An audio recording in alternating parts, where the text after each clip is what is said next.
आपको मेरा नंबर कहाँ से मिला? अरे आप तो पूरी की पूरी मेरी होने वाली है। ये नंबर मिलना कौन सी बड़ी बात है। ये किस तरीके से बात कर रहा है? या अल्लाह, न जाने किससे पाला पड़ने वाला है अब। हेलो मुनाहिल। हेलो, आपको आवाज आ रही है?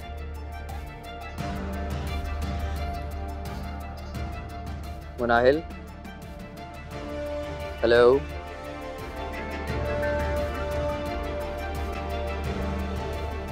लगता है शर्मा गई।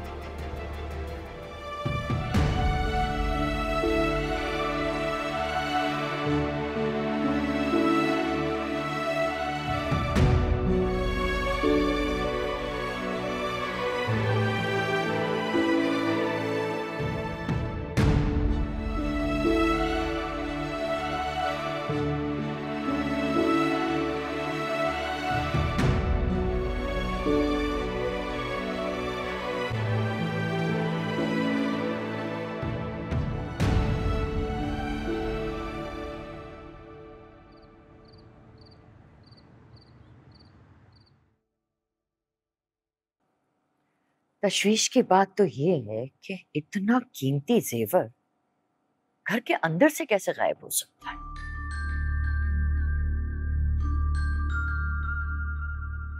और ये अपनी नंद पे इल्जाम लगा रही है।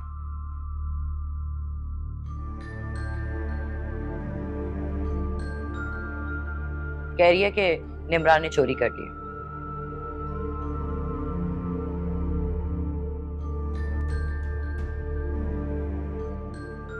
इतनी बातें सुनाई हैं उसे, पुलिस की भी धमकी दी है।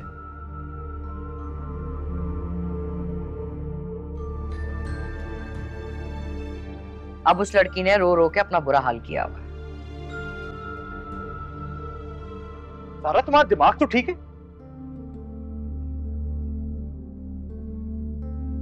तुम जानती हो ये तुम अपनी नंद पर इल्जाम लगा रही हो।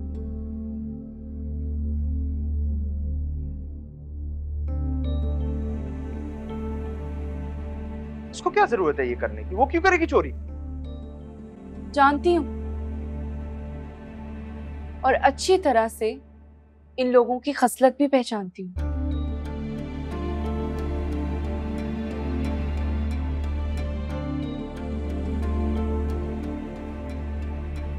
एक नंबर के लालची और मक्कार लोग हैं ये। अच्छा, तो ये तुम उन्हीं लोगों के बारे में बात कर रही हो ना, जिनके लिए तुमने हमसे झगड़ा किया।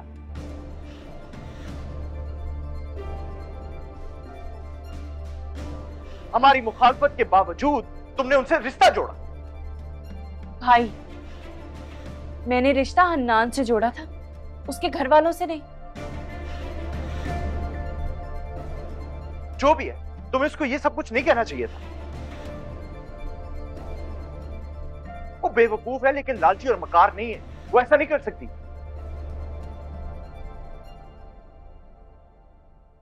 अच्छा ठीक है, तो फिर बाकी मनाही रह जाती है।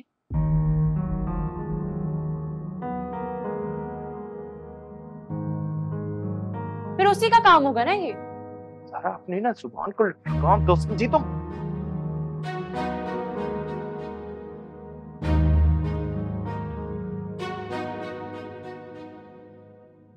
हर किसी को अपना जैसा मत समझो, क्योंकि मैं अच्छी तरह जानता हूं कि तुमने अपनी शादी के अखराजात कैसे पूरे किए। उसकी ज्वेलरी चोरी की थी,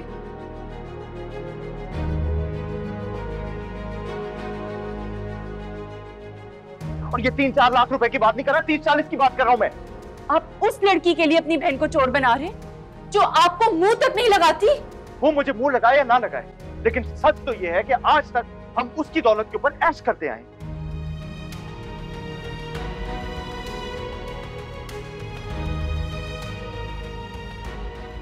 और उसके साथ हर किस्म की ज्यादती करना ना, हम अपना हक समझते आए हैं।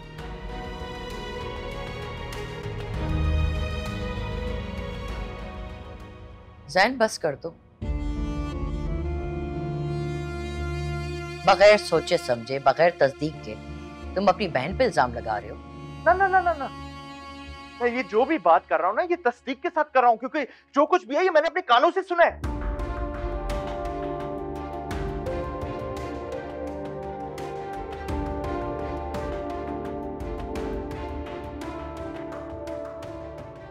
कि ज़ारा तुम्हारी शादी के अंदर इतना खर्चा हो गया।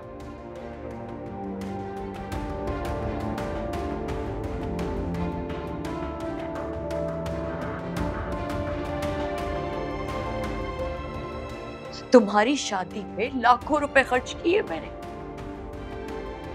हर फरमाइश पूरी की मैंने तुम्हारी, यहां तक कि मनाही के जेवर बेच के उसके पैसे भी मैंने तुम्हें दे दिए। फिर भी तुम्हारी हवस खत्म नहीं हुई जो तुमने मेरी 2 दुकानें उठा के अपने शौहर को दे दी। मम्मी आप ही के कहे हुए अल्फाज हैं, याद है ना आपको?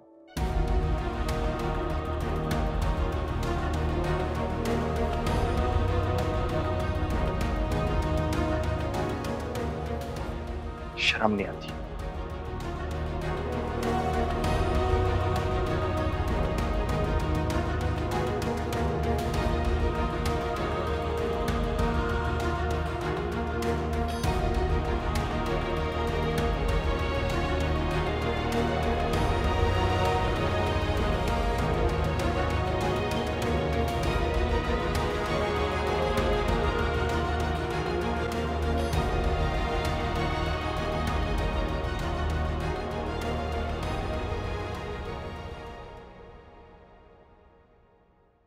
सबा से तो मेरी मुलाकात हो ही नहीं पाई। जब जब साले आंटी को कहा कि उससे मिलवा दें तो वो अपने होश में ही नहीं थी। फिर भी बेटा तुम्हें मिलना चाहिए था, बीवी है तुम्हारी और इस वक्त उसे सबसे ज्यादा तुम्हारी जरूरत है। आप ठीक कह रही हैं माँ, लेकिन जब जब मैंने सोले आंटी से कहा कि मैं सबा से मिलना चाहता हूँ, हर बार उन्होंने टाल दिया। कभी आकर कहने लगी कि उसकी तबीयत ठीक नहीं है, वो सो रही है। कभी कहने लगी उसने नींद की दवा ली हुई है।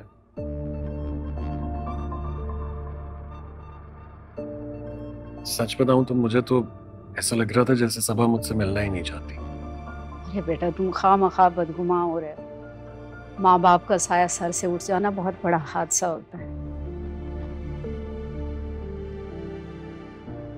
चलो मुझे ले चलो, मैं खुद बच्ची को तसल्ली दूंगी। अरे नहीं माँ, डॉक्टर्स ने मना किया है, आप ट्रैवल नहीं कर सकती। लेकिन अगर आपको फिर भी सबा से मिलना है तो मैं डॉक्टर से परमिशन ले लूं। अगर उन्होंने इजाजत दे दी तो परसों मैंने दोबारा जाना है, आपको साथ ले जाऊंगा।